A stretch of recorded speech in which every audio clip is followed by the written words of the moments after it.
So, hi students a warm welcome to everyone. నేను మీ physics Prabha మేడంని. Welcome to my channel.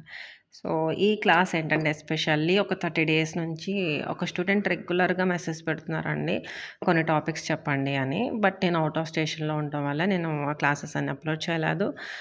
నిన్న కూడా పెట్టారు. బట్ ఈరోజు మా స్టూడెంట్స్‌కి అటానమస్ స్టూడెంట్స్‌కి మెయిన్ ఎగ్జామ్ ఉంది. Physics exam. సో, వాళ్ళ ప్రిపరేషన్‌లో నేను బిజీ అయిపోయానండి. I'm sorry to say that. So, but ఈ రోజు నుంచి ఒక వితిన్ 1 ఆర్ 2 డేస్‌లో ఏదైతే టాపిక్స్ ఉన్నాయో అవన్నీ కూడా అప్‌లోడ్ చేసేస్తానండి. సో, ఇలా నా క్లాసెస్ కోసం ఇంట్రెస్ట్‌గా వింటున్నందుకు మీ అందరికీ చాలా థాంక్స్ అండి. సో, మనం లేట్ చేయకుండా టాపిక్‌లోకి వెళ్ళిపోదాం. So, introduction to magnetism chapter. ఇందులో చాలా టాపిక్స్ ఉన్నాయి వాళ్ళు అడిగినవి. సో, అందులో ఈరోజు మనం ఎస్పెషల్లీ ఇవి డిస్కస్ చేద్దామండి. అంటే యాక్చువల్ అన్నీ అప్‌లోడ్ చేస్తాను. బట్ ఏంటంటే లెంథీ అయిపోతుంది కాబట్టి ఏ టాపిక్ ఆ టాపిక్ విడివిడిగా అప్‌లోడ్ చేస్తానండి. సో, నేను ఎలా చెప్తున్నానో అలాగే రాయిస్తే సరిపోతుందండి దీంట్లో. మనకి ఇంట్రడక్షన్ టు మ్యాగ్నెటిజంలో గ్రేడియంట్ అంటే ఏంటి? డైవర్జెన్స్ అంటే ఏంటి? కర్ల్ అంటే ఏంటి? అలాగే వాటి యొక్క ఇంపార్టెన్స్ అండి. సో, మనకి గ్రేడియంట్ అనేది ఇప్పుడు నేను ఇక్కడ పాయింట్స్ నోట్ చేశాను చూడండి. సేమ్ యాజ్ ఇట్ ఈస్‌గా మీరు స్క్రీన్ షాట్ తీసుకొని ఇలాగే రాయండి సరిపోతుంది. సో, గ్రేడియంట్‌లో ఫైనల్ ఆన్సర్ వచ్చేటప్పటికి కంపల్సరీ అదేముంటుందంటే వెక్టార్ క్వాంటిటీయే ఉంటుందండి. వెక్టార్ క్వాంటిటీ అంటే మీకు ఆల్రెడీ తెలుసు. ఐజేకేలు ఉంటాయి దాంట్లో. ఇక్కడ డెల్ అనేది ఏంటంటే మనకి సింబల్ అండి. డెల్ అంటే ఏంటంటే మనకి దీని ప్రొనౌన్సియేషన్ డెల్ అని చెప్తాం. ఇది వెక్టార్ క్వాంటిటీ అండి. డెల్ అంటే ఏంటంటే అసల దో by though x of i plus though by though y of j plus though by though z of k అనండి. ఇక్కడ ఐజేకేలు ఏంటంటే పొజిషన్ వెక్టార్స్. అంటే మనకి ఎక్స్ యాక్సిస్‌ని, వై యాక్సిస్‌ని, జెడ్ యాక్సిస్‌ని రిప్రజెంట్ చేసే పొజిషన్ వెక్టార్స్ అని. అయితే ఇక్కడ డెల్ బార్ ఎఫ్ అండి. ఇక్కడ మన దీంట్లో డాట్ గానీ, క్రాస్ గానీ ఏమీ లేదు. అంటే ఇక్కడ ఎఫ్ అనే దాన్ని మనం మల్టిప్లై చేస్తున్నాం దీంతో. అంతేగాని మనం వెక్టార్‌తో ఏమీ చేయట్లేదు. సో, ఇక్కడ ఎఫ్‌తో మల్టిప్లై చేస్తున్నాం గాబట్టి, ఈ దీంట్లో విత్ రెస్పెక్ట్ టు ఎఫ్‌లోకొస్తుందండి. అంటే ఎక్స్ యాక్సిస్ ఎఫ్ అనే ఈక్వేషన్‌ని ఎక్స్‌తో చేయాలి, వైతో చేయాలి, అలాగే జెడ్‌తో చేయాలని. సో, అందులో ఐజేకేలు ఉంటాయి గాబట్టి, ఇది ఏంటంటే మనకి వెక్టార్ క్వాంటిటీ. నెక్స్ట్ వచ్చి it is applied on a scalar quantity. మనం స్కేలార్ క్వాంటిటీకి కూడా దీన్ని అప్లై చేయొచ్చు. థర్డ్ పాయింట్ చూడండి. దీన్ని మనం యూజ్ చేసి ఏదైతే ఎక్స్, వై, జెడ్ డైరెక్షన్స్‌లో ఉన్నాయో వాటి యొక్క వేరియేషన్స్‌ని, ఫంక్షన్స్‌ని మనం ఫైండ్ ఔట్ చేయొచ్చండి. సో, ఆల్రెడీ మనం ఇక్కడ డిస్కస్ చేసుకున్నాం. అంటే ఎఫ్ అనేది వేరియబుల్ మారిపోతూ ఉంటది. అది ఎక్స్‌తో అయినా, వైతో అయినా, జెడ్‌తో అయినా ఎలా చేంజ్ అవుతుందన్న దాన్ని కూడా ఫైండ్ ఔట్ చేయొచ్చు. దానికి ఎగ్జాంపుల్‌గా నేను ఎఫ్ అనేది ఒక ఈక్వేషన్ తీసుకున్నానండి. X into y square plus z cube y అనే ఒక ఈక్వేషన్. మీ ఇష్టం ఇంకా కావాలంటే సింపుల్‌గా తీసుకోవచ్చు. ఇప్పుడు దీనికి మనం ఏదైతే గ్రేడియంట్ అనేది అప్లై చేస్తున్నామో, గ్రేడియంట్ అప్లై చేస్తే ఏమవుతుంది? దో by though x of f అనేది ఏదైతే ఉందో అది మొత్తం వచ్చి ఎక్స్ యాక్సిస్ కాబట్టి పొజిషన్ వెక్టార్ ఐ అవుతుంది. అలాగే వైతో చేసి పొజిషన్ వెక్టార్ జే, జెడ్‌తో చేసి పొజిషన్ వెక్టార్ కే. ఇక్కడ క్లియర్‌గా చూడండి ఎక్స్ ఉన్న ఫంక్షన్ యొక్క వాల్యూ మాత్రమే ఉంటుందండి. రిమైనింగ్ వాల్యూ ఏమైపోతుందంటే మనకి 0 అయిపోతుంది. ఇక్కడ ఎక్స్ ఫంక్షన్ చేసినప్పుడు వై స్క్వేర్ అనేది కాన్స్టెంట్ అయిపోతుంది కాబట్టి బయటకొచ్చేస్తుందండి. దో ఎక్స్ బై దో ఎక్స్ అనేది 1 అవుతుంది కాబట్టి ఇక్కడ ఓన్లీ వై స్క్వేర్ ఐ మాత్రమే ఉంటుంది. ఇందులో ఎక్స్ లేదు కాబట్టి ఇదంతా 0 అయిపోతుంది. అంటే ఏ టర్మ్ ఉంటే అదే వస్తుందండి. రిమైనింగ్ టర్మ్ ఏమైపోతుంది 0. ఇక్కడ y ఉంది కాబట్టి y వాల్యూది ఒకటే వస్తుందండి. Remaining values 0. అంటే ఇక్కడ x అనేది ఏమైపోతుంది కాన్స్టెంట్ కాబట్టి ముందుకు రాసేస్తాం. y స్క్వేర్‌కి ఎప్పుడు మనకి పార్షియల్ డిఫరెన్షియేషన్ చేస్తే ఏమవుతుందండి 2y అవుతుందండి. n into X power of n minus 1 మీకు ఆల్రెడీ తెలుసు. n అంటే ఇక్కడ 2 కాబట్టి 2 y పవర్ ఆఫ్ 2 మైనస్ 1 అంటే 1 అండి. ప్లస్ ఇక్కడ వై చేస్తాం కాబట్టి జెడ్ క్యూబ్ కాన్స్టెంట్ కాబట్టి ముందు జెడ్ క్యూబ్ రాసేస్తాము. Do y by though y అన్నది 1 అవుతుందండి. అలాగే మొత్తం ఫంక్షన్ జే కాబట్టి జే రాసాం. ప్లస్ ఇక్కడ జెడ్‌తో చేసినప్పుడు ఇక్కడ జెడ్ లేదు కాబట్టి ఈ వాల్యూ 0 అయిపోతుంది. ఇక్కడ జెడ్ చేస్తాం కాబట్టి వై అనేది కాన్స్టెంట్ కాబట్టి ముందుకు రాసేస్తామండి. జెడ్ క్యూబ్ అంటే 3 into Z power of 3 minus 1 అంటే 2 అవుతుంది. సో, ఇక్కడొచ్చి సింప్లిఫికేషన్స్ చేసినప్పుడు ఐ వాల్యూస్ అన్నిటిని యాడ్ చేస్తాం. జే వాల్యూస్‌ని యాడ్ చేస్తాం. కే వాల్యూస్. ఇక్కడొచ్చి ఐ ఒకటే ఉంది కాబట్టి ఐ ఒకటే రండి. ఇందులో అక్కడ జేలు ఎక్కడ ఏమీ లేవు కదా! ఇది ఒకటే ఫంక్షన్. కేలు ఏం లేవు కదా! ఇదే ఫంక్షన్. ఒకవేళ దీంట్లో మనకి ఎక్స్, వై, జెడ్ వాల్యూస్ వచ్చి 1, 2, 3 వాల్యూస్ ఇస్తే అంటే ఎక్స్ ప్లేస్‌లో 1, వై ప్లేస్‌లో 2, 3 జెడ్ ప్లేస్‌లో 3 కనుక మనం ఈ ఈక్వేషన్‌లో సబ్స్టిట్యూట్ చేస్తే వై ప్లేస్‌లో 2 సబ్స్టిట్యూట్ చేస్తే వై స్క్వేర్ అంటే ఎంత అవుతుంది? 2 స్క్వేర్ అంటే 4 అవుతుంది. అలాగే ఇక్కడ 2 అండి. y ప్లేస్‌లో 2, x ప్లేస్‌లో 1 అంటే 2 ఇంటూ 1 అంటే 3 అవుతుంది కదా! సారీ ఒక్క నిమిషం. ఇది 2 అండి. ఓకే. ఇక్కడ 2 ఇంటూ 2 ఇంటూ 1 అంటే ఎంత అవుతుంది? ఇక్కడ 4 అవుతుందండి. ఈ వాల్యూ వచ్చి 4 అవుతుంది ఇక్కడ. నెక్స్ట్ జెడ్ క్యూబ్ అంటే 3 క్యూబ్ అండి. అంటే 3 ఇంటూ 3 ఇంటూ 3 అండి. సో టోటల్‌గా దీన్ని మనకి 27 అండి. 27 ప్లస్ 4 అంటే 31. సో అలాగే ఇక్కడ కూడా సేమ్ జెడ్ ప్లేస్‌లో 3 అంటే 3 స్క్వేర్ అండి. వై ప్లేస్‌లో 2 అంటే 2, 3 స్క్వేర్ అంటే 9, 9 ఇంటూ 3, 3 ఇంటూ 2 అయితే 54 అండి. సో ఫైనల్‌గా మనకి ఆన్సర్ ఇది.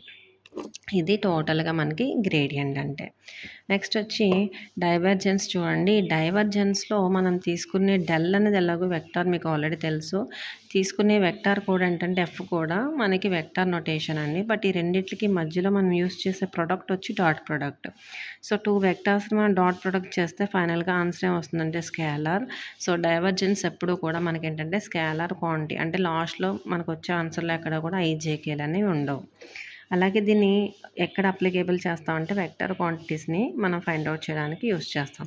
ఇక్కడ వెక్టార్ క్వాంటిటీ అంటే స్కేలార్‌ని ఫైండ్ ఔట్ చేయడానికి యూజ్ చేస్తాం. ఇక్కడ స్కేలార్ క్వాంటిటీ వెక్టార్స్ క్వాంటిటీకి అప్లై చేస్తాం. నెక్స్ట్ అలాగే సేమ్ దీనిలాగే ఇక్కడ కూడా same point and third point ఇక్కడ కూడా మనకి అన్ని కోఆర్డినేట్స్‌కి కూడా ఎక్స్‌ప్లెయిన్ చేయడానికి యూజ్ చేస్తాం. నెక్స్ట్ వచ్చి ఇక్కడ నేను ఎఫ్ అనేది ఒక వెక్టార్ తీసుకున్నాను. So x y square i plus y j plus x z k అనేది. ఇప్పుడు మనకి ఇక్కడ డైవర్జెన్స్ అప్లై చేస్తే డాట్ ప్రొడక్ట్ చేసినప్పుడు ఎప్పుడూ కూడా ఏంటంటే ఐని ఐ తోటి, జేని జే తోటి, కేని కే తోటి చేయాలండి. సో ఇక్కడ ఐ అంటే ఐ డాట్ ఐ ఎంత అవుతుంది? 1 అవుతుంది. రిమైనింగ్ మనం దేంతో ప్రొడక్ట్ చేసినా 0 అయిపోతుంది కాబట్టి ఇక్కడ ఇందులో ఐ అనేది లేదు. ఐ డాట్ ఐ అంటే 1. అలాగే జే డాట్ జే అంటే 1, కే డాట్ కే అంటే 1. ఇప్పుడు దీనికి డిఫరెన్షియేషన్ చేస్తున్నప్పుడు పార్షియల్ డిఫరెన్షియేషన్ చేసినప్పుడు ఇక్కడ చూడండి ఎక్స్‌తో చేస్తున్నాం కాబట్టి వై స్క్వేర్ కాన్స్టెంట్ అవుతుంది. దో ఎక్స్ బై దో ఎక్స్ అనేది 1 అవుతుంది. అలాగే ఇక్కడ వైతో చేసినప్పుడు 1 అవుతుందండి. ఇక్కడ జెడ్‌తో చేసినప్పుడు ఇక్కడ జెడ్‌తో చేసినప్పుడు ఎక్స్ కాన్స్టెంట్ అవుతుంది కాబట్టి ఇక్కడ ఎక్స్ అనేది ఉంటుందండి. ఓకే.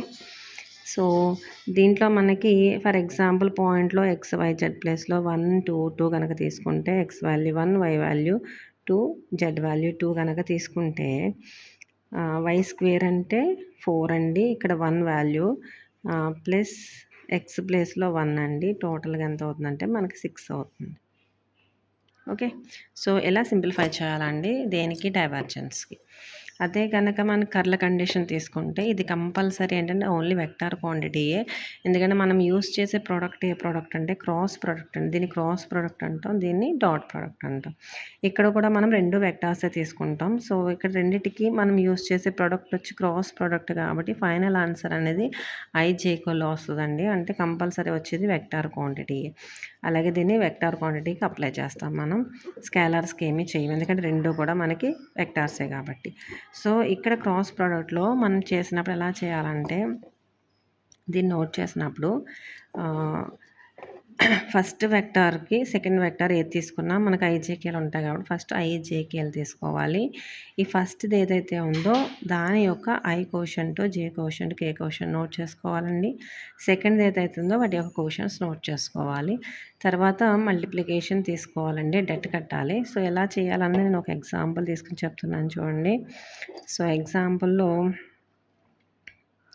డెల్ క్రాస్ అనేది మీకు ఆల్రెడీ తెలుసు. Do by though x i plus though by though y j plus though by though z k అని. ఇప్పుడు నేను ఒక ఎఫ్ బార్ తీసుకున్నాను. ఎఫ్ బార్లో 2y ప్లస్ 3j ప్లస్ కే అనేది తీసుకున్నాను. ఇప్పుడు మనకి del bar cross f bar తీసుకుంటే ఫస్ట్ మనం నోట్ చేయాల్సిన ఐ, జే, కే అని నోట్ చేయాలండి. ఫస్ట్ డెల్ ఉంది కాబట్టి వాటి వాల్యూ అంటే do by though x, do by though y, do by though z. అలాగే ఎఫ్ బార్లో ఐ కోషంట్ అంతే ఇక్కడ 2, జే కోషంట్ 3, కే కోషంట్ ఏం లేదు కాబట్టి 1 అండి. సో ఇప్పుడు ఏదైతే ఉందో ఫస్ట్ తీసుకున్నప్పుడు దీని కాలము దీని రో 2 క్లోజ్ చేసుకోవాలి. ఈ 2 క్లోజ్ చేసుకున్న తర్వాత ఇక్కడ మనకి 4 వాల్యూస్ కనిపిస్తున్నాయి కదా! ఈ 4 వాల్యూస్‌ని మనం ఏబిసిడి అని తీసుకుంటే డెట్ కట్టినప్పుడు ఏమవుతుందంటే ఏడి మైనస్ బీసీ అవుతుందండి. అంటే ఏం రాస్తాం? Do by though y of 1 minus do do z of 3 అవుతుంది. ఇది ఫస్ట్ దానికి. నెక్స్ట్ మైనస్ ఇక్కడ సింబల్స్ ఎప్పుడు చూడండి, ఫస్ట్ దానికి ఇది ప్లస్, ఇది మైనస్, ప్లస్ తీసుకోవాలి. రెండోది చేసేటప్పుడు ఏం చేస్తాం ఇప్పుడు రోస్ని కాలమ్స్ని తీసేస్తే మనకి ఇంకేం మిగులుతుందండి, దో/దో x ఆఫ్ 1 ఇది. Next minus do do z of 2 అండి. ప్లస్ కే తీసుకుంటే ఇప్పుడు చూడండి రోస్ని కాలమ్స్ని మనం రిమూవ్ చేసేస్తే ఇంకా మిగిలింది ఇక్కడ ఏం మిగులుతుంది, ఏడి మైనస్ బీసీ అంటే do do x of 3 do do x of 3 minus do do z of 2. అంటే నేను ఇక్కడ వాల్యూస్ సింపుల్గా ఉంటాయి కాబట్టి వాల్యూస్ వేస్తాం. జనరల్గా మనం ఫంక్షన్స్ వేస్తాం కాబట్టి ఇక్కడ MNP అని తీసుకుందాం. ఎగ్జాంపుల్ అయితే ఇదండి. సో ఇలా గ్రేడియంట్, డైవర్జెన్స్, కలర్ ఇలా ప్రాపర్టీస్ అడిగితే అంటే ఏంటన్నది రాస్తారు. అది వెక్టారా, స్కేలారా, క్వాంటిటీ రాస్తారు. అది దేంట్లో అప్లికేబుల్ చేస్తామన్నది చేస్తారు. నెక్స్ట్ ఏదో ఒక ఎగ్జాంపుల్ ఇదే తీసుకోవాలంటే లేదు, మీకు ఏదైనా తీసుకోవచ్చండి. గ్రేడియంట్లో ఎప్పుడో కూడా మన ఫైనల్ ఆన్సర్ వెక్టారే వస్తుంది. డైవర్జెన్స్లో ఎప్పుడో కూడా స్కేలారే వస్తుంది. అలాగే కర్ల్ కండిషన్లో ఎప్పుడో కూడా మనకి వెక్టార్ నొటేషనే వస్తుంది. సో ఇది ఒక సింగిల్ టాపిక్ అండి. సో నేను చిన్నగా ఒక్కొక్క టాపిక్ అప్లోడ్ చేస్తున్నాను, ఎందుకంటే మీరు నేర్చుకోవడానికి ఈజీగా ఉంటుంది కాబట్టి. Thank you for watching.